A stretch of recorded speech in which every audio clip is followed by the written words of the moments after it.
MMABREEZ with Armenian Zahabi. We're here, host fighting Pedro Munoz here. How do you feel, man? Getting in there, getting it done, and having some great support around you all the while. Yeah, no, it feels amazing. I think for me personally, it was my best performance. I'm obviously the highest quality opponent I've ever faced. He's a legend. I still respect him 100%. He's only fought the who's who the last 10 fights. And I feel blessed to be part of the guys that beat him, and he doesn't lose to anybody who's not good. So Yeah. I feel like that kind of like shows where I'm at in the UFC. And today I finally got recognized. They gave me number 14, so I'm over the moon. Like things are just rolling. It's like a snowball effect. Absolutely. That was what I was going to ask next is like, how does it feel to break into that upper echelon now? Obviously a great dub, but now you got some options in front of you. Yeah, it feels really good. It's like my hard work over time. It's really paid off. For a long time I was under the radar. So like I'm happy now to be like ready physically, mentally, spiritually, to face what's ahead, man. I can't wait to fight some of these guys in the top 15 now. Awesome, man. Awesome, man. What real quick before we break into what's ahead on that fight with Pedro Munoz, how did you see it going in your head before you got there that night? Did it go according to plan? Was there anything you had to adjust in real time, or did it just go the way you wanted it to? Yeah, no, it didn't go exactly as to plan. Like I wanted to do a lot more clinching and kneeing, but it was hard to grab a hold of. You see, like a couple of times I reach out and I grab him, I knee him in the body, and one time I knee him in the head, and then another knee I tried to do missed. Uh, he was a lot harder to grab onto. I thought he would be like when he stood in front of me. I Hmm. didn't think when I stepped in he would step back as quick. I Right. thought we would be a lot more doing a lot more inside fighting. Hmm. But I backed up. He stepped in, but when I stepped in, he backed up. He was really trying to keep that range, so that kind of surprised me a little bit. I thought he was really going to want to be on the inside. Yeah. Another thing, I expected him honestly to fight totally different than his last two fights, but he didn't. He actually came and fought the same way. So I was waiting to figure things out, but other than me not being able to clinch him as much as I want, I thought the rest was like what I expected. Yeah, right on, man, right on. And like you said, he's faced the who's who, man. He's got a great background. You kind of putting that feather in your cap. Now, like we kind of said, you have a whole outlook of guys right in front of you with some wonderful names. Is there anybody that sticks out to you in the top 15 that you're looking at? They all do. They all do. Everyone except for Rob Font, because now we're teammates. But everybody Yep. else, it's great. I Yeah, man. honestly, I haven't had even time to think about it. All I've been doing is like going out for steaks, seeing my friends, visiting my family. My family's coming to my house. Like it's just been love. And like it's like a storm of love right now. It's like everyone's just Yes. so happy. They can't wait to see me. Even like when I landed from the airport, my wife picked me up. I went straight to her nephew's baptism. Like I didn't even have a chance to go home. Like I put my suit on. I went straight to the party. No, So it was cool. It was cool. Like, but it's been a whirlwind, but it's fun. It's fun. I'm that's gonna take a amazing. look soon. Well deserved and well earned, man. And touching on family, man, who was in your corner? Did you have any familiar faces for us MMA fans, or who Yeah, was yeah. My brother Firaz Zahabi was in there. He's been sacrificing a lot of time and effort for this fight. He always sacrifices, and like he was really putting in a lot of work for this one. Like I was telling Ariel, like sometimes between brothers, it's not always easy. There's a like, yo, don't tell me what to do type kind of feeling. But during this camp, I heard this one clip I saw on Instagram. It was one of Tom Brady's ex teammates was saying how like now that Tom's not there, there's less pressure. The guys are having more fun, and Tom is like reacting to it, saying like, "Oh, I didn't know you wanted to have fun. I was trying to win us a championship." And I'm like, that's exactly my brother's thinking. He's trying to win a championship. So who am I to complain that it's not fun? Who gives a shit if it's fun or not? Let's win this fight. Let's win the next fight. Let's work our way to a belt. So I want to have that killer mentality that my brother has, that Tom Brady has. Like my brother shares that with those greats. That's why GSP was so good because GSP also thought that, right? So they worked well together. So if I gotta accept that we're here to do serious work to get serious results. 100%. Your brother's a legend. One of my connections, Brandon Reed, just moved out there to train with him, and I've Yeah, seen yeah, him yeah. saying great things about him, how he's a genius. Just to elaborate a little bit for us, man, on how critical it has been on your career having a guy like Firaz in your corner. Yeah, it's super important because like Frost teaches all the classes. He's there every day, twice a day. He works on all the pros. One thing that's like kind of unique, like obviously, like all the coaches are like they know their stuff. Mhm. But one approach I think is unique for Faraz is Faraz understands the concept that every person has their personality, right? Their character. So like what I like as a solution, it won't be what my teammates necessarily. Like maybe Rob Font's personality likes this solution for the same problem, but I Mm. like a different solution. There's more than one way to crack an egg. My brother understands that. So like when you see guys fight out of TriStar, you notice we don't all fight identically. We all fight differently, right? And even like when we're cornering backstage, like I always give this example. It's kind of funny, but there are sometimes when we go to shows, I'm coaching with Firaz. Like me and him are both working the corners for like our guys. And I noticed that when he goes to one guy, he'll be like super detail oriented, technical. Listen, by this time, you have to do this. By this, you have to do that. Then he'll go to the other guy and he'll just walk up to him, slap him. Boom. Did you hear everything I just told that guy? Forget it. That's not for you. You go out there and you pick him up and you slam him into the ground. You know, like he knows how to talk to the guy from Yeah. his understanding. He knows how to give them weapons to their skill set, to their attributes, you know. Yeah. So I think that's what separates him, and he knows me like the back of his hand. You know, practically raised me, you know. So that's the advantage he gives me. 100%. I was gonna say it's probably he probably has a good handle on you and your skill set mental. It sounds like he does a good job with your mental skill set alike, man. And then like you said, the mindset that he brings, that killer mentality. How is that worn off in you at this point in your career? Do you go out there and you look for finishes? What's your personality? Do you go out there and you just stay composed, or how do you approach these Yeah. fights? Yeah, well, the thing is, like, I started working with a mindset coach just for this last camp, so I found out a lot more about myself too. Like for us, always working my mindset.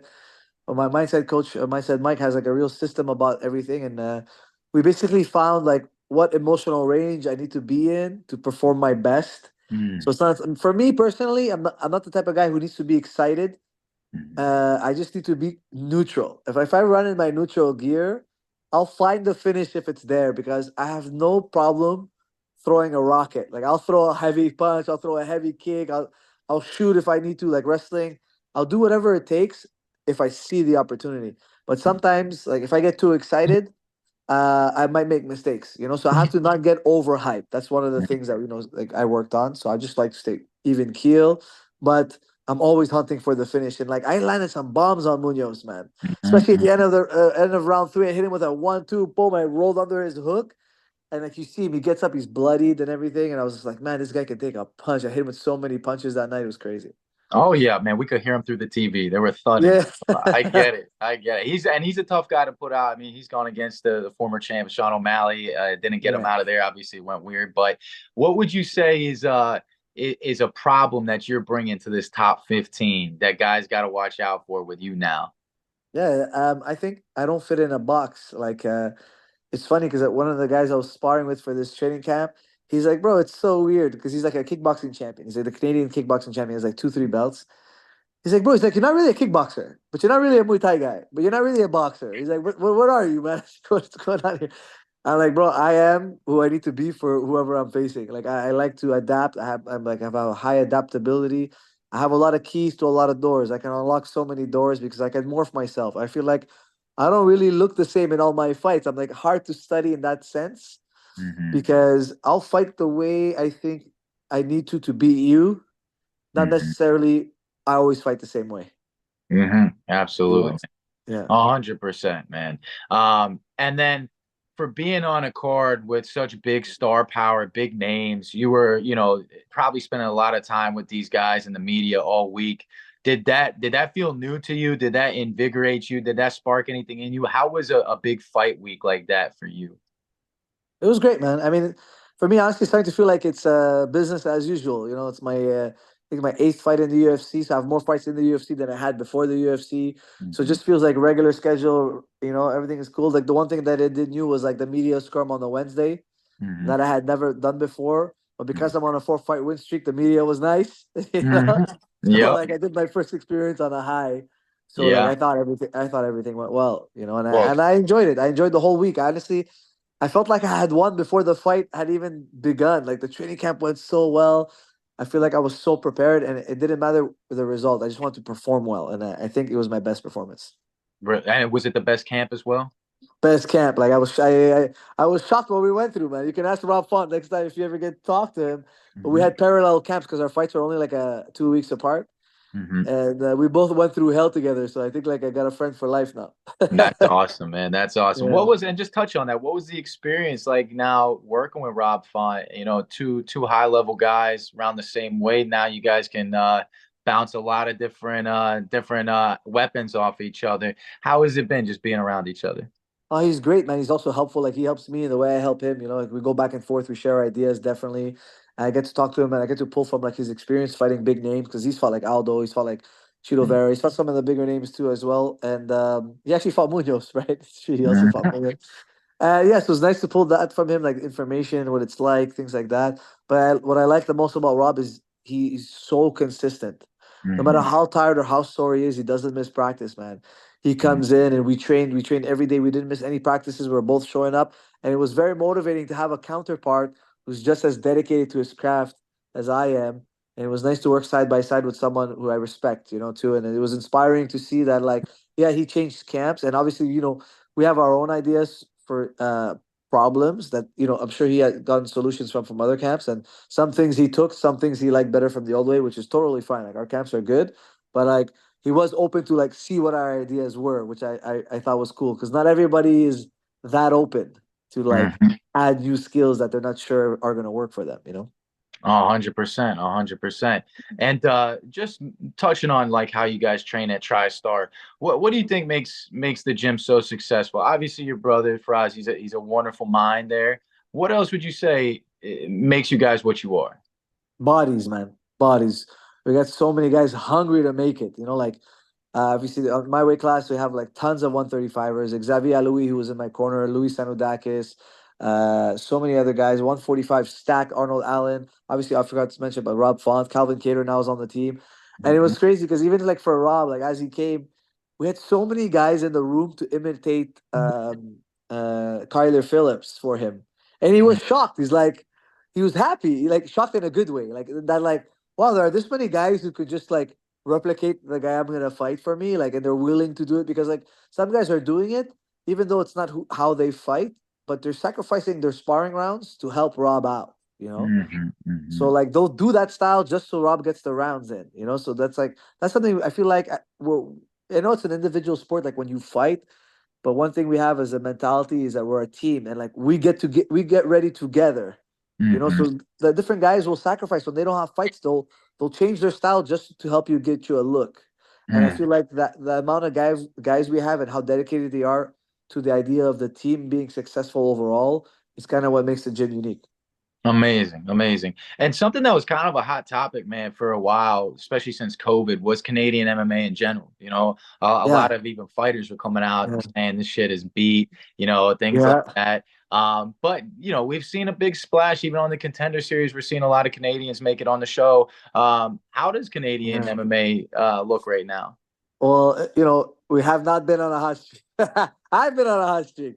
But in general, even the contender series, I don't think they signed one Canadian. I don't even think one Canadian guy or girl won It's this been year. tough. So I don't think so. Yeah. yeah, it's been rough out there, man. But this last Saturday in Edmonton, I think six of us won. Six Mhm. Canadians won. So we turned things around. Charles Jourdain's back in the win column. Jazz looked great. Mike Mallet got back in the win column. So things are turning around for us, and I'm really happy. Hopefully, like I can help lead the team. To more victories and whatever. And I every time we go to these Canadian events, I always tell them, guys, even though like some of us are from the East Coast, some of us are from the West Coast. When it comes to international competition, don't think about rivalry. Okay, Canada is one team. Like when it comes to like UFC level, there's no more East Coast West Coast. Like take that idea out of your head. Look, okay, the amateur guys want to have a little rivalry. It's fine. They're fighting for little belts, whatever. Then they're going to lose that amateur career. Who cares? Who cares? Like Mendel Nalo fought Olivier Aubin in the amateurs. Yeah, no big deal. But when they go pro, now they're working together because they want to get to that next level, right? Right, But, right. so like I feel like on the UFC front, we should be working together. We should get our heads together and like, hey, let's make Canada great.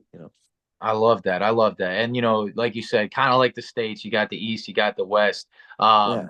But like with this new year and being on a card with so many Canadians, I know you said you've been to some other events like this. How did it feel fighting on the same card as so many other fellow Canadians? I love it, man. Like I'm trying to make my name as big as I can in Canada and like having all the other Canadians on, it's like we're sharing the eyeballs. Like I'm sharing the people who follow me from Montreal. They're bringing in the people from like Ontario or Edmonton or Vancouver, like wherever they are from in Canada.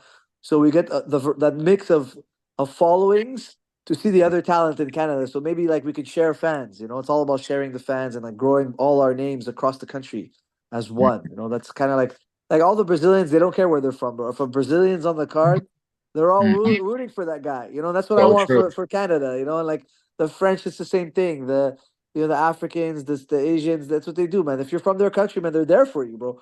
Like my friend Saeed Jakub Kakramanov, all the Uzbekis go crazy for him.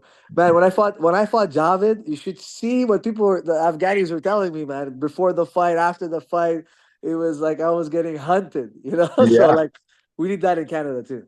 Yeah, it's like when Shavkat like gets any of his fights, all his guys go crazy on all the comment sections and everything. So I Yeah, they love have that. diehard fans. Yeah, 100%, man. 100%.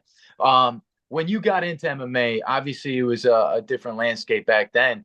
Yeah. Was there anybody that you looked at and you said, I'm gonna emulate that style, or I want to kind of approach the game like that?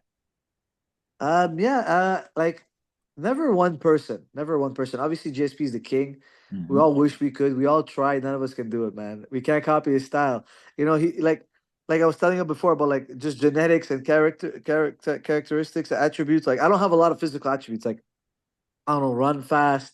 I don't jump high. I don't lift heavy weights.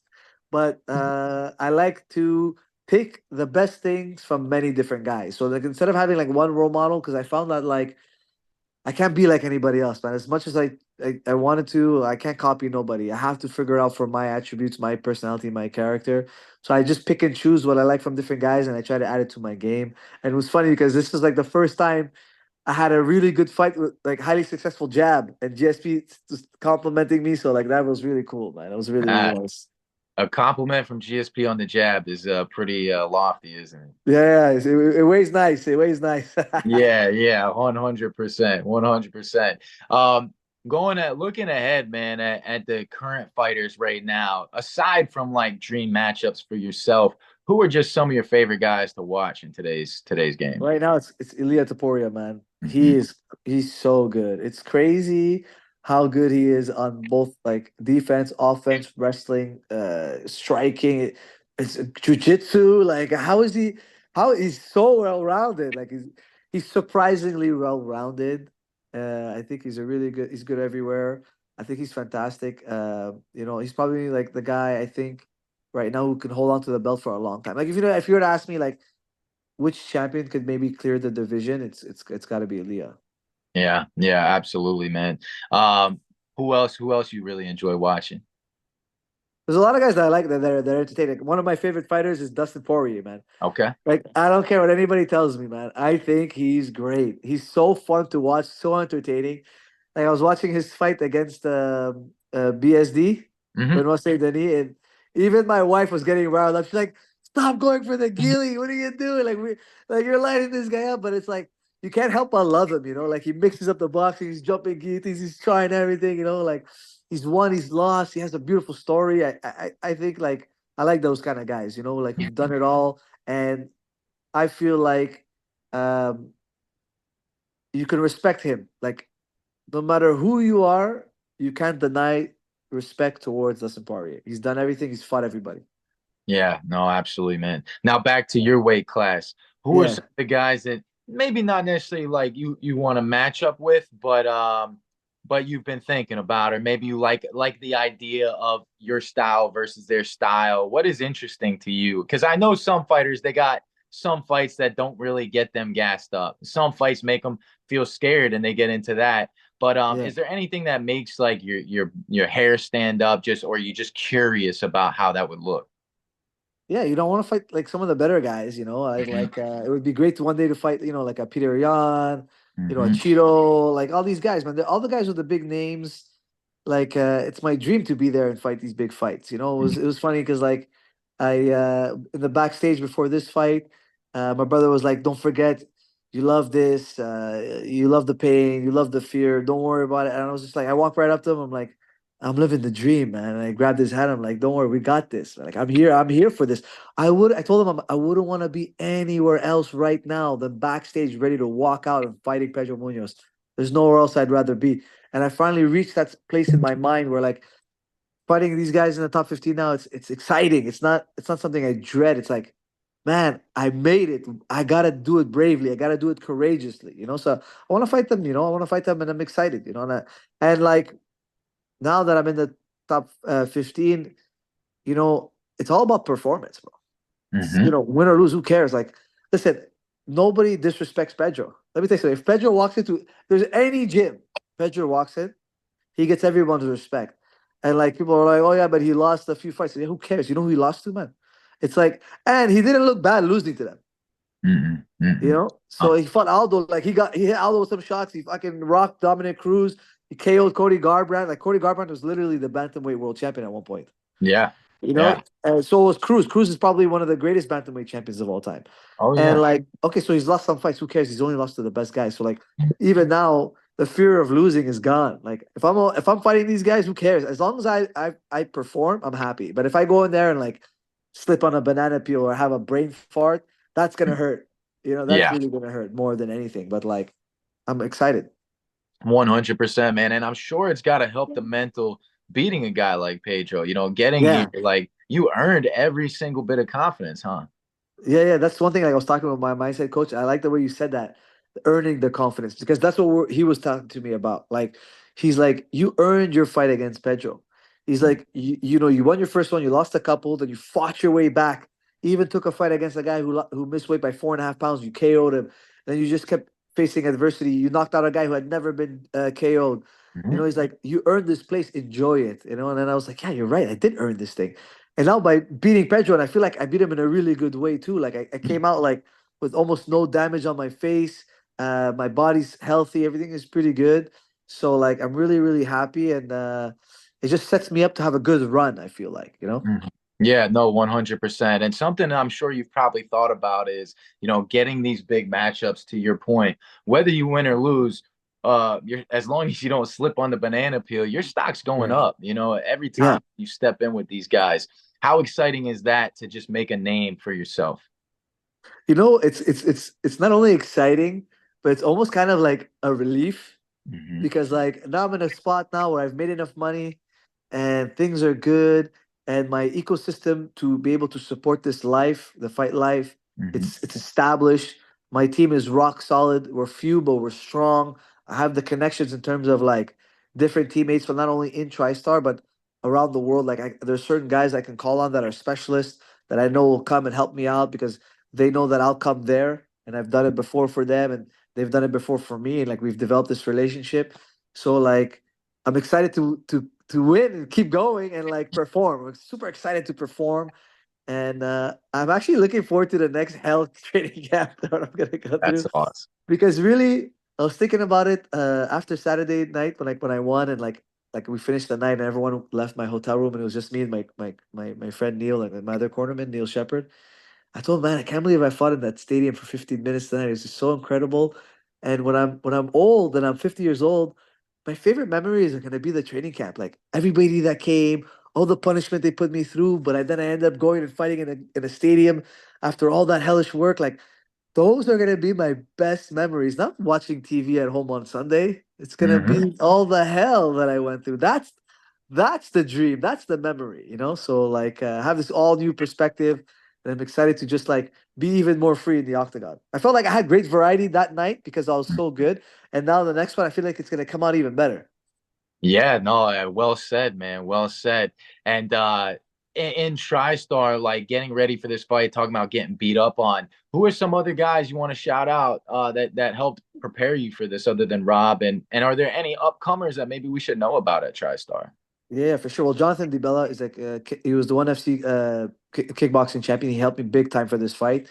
He throws crazy hard, throws harder than most bantamweights. It's insane. He's the 120. He used to be the 125 champ. I want to say thanks to Xavier Louis who came to all the sparrings. The Laramie brothers, TJ and Tony Laramie. I want to thank Frederic Duprat, one of the Canadian champions who really came to spar hard with me, and all the guys from the gym, man. They know who they are. All the guys who came in every week. Thank you all so much. I really appreciate it. Awesome, man. Awesome, man. Well, look, I won't hold you up too much tonight. Thank you. I really appreciate you jumping on here and Mm. chopping it up with us at MMA Breeze.